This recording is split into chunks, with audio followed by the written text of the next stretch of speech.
praznicima Koko i Zlatko odlaze u Pariz.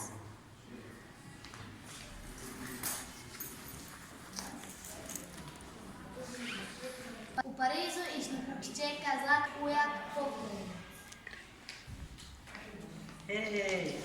Zlatko ujak slika kopiju Mona Lise. U Parizu izgubljeno Koka ga Imam Koka, ako želite da ga vam vratim živog, dajte mi Mona Lizu. Ali više se ne zna što je original, a što je kopija.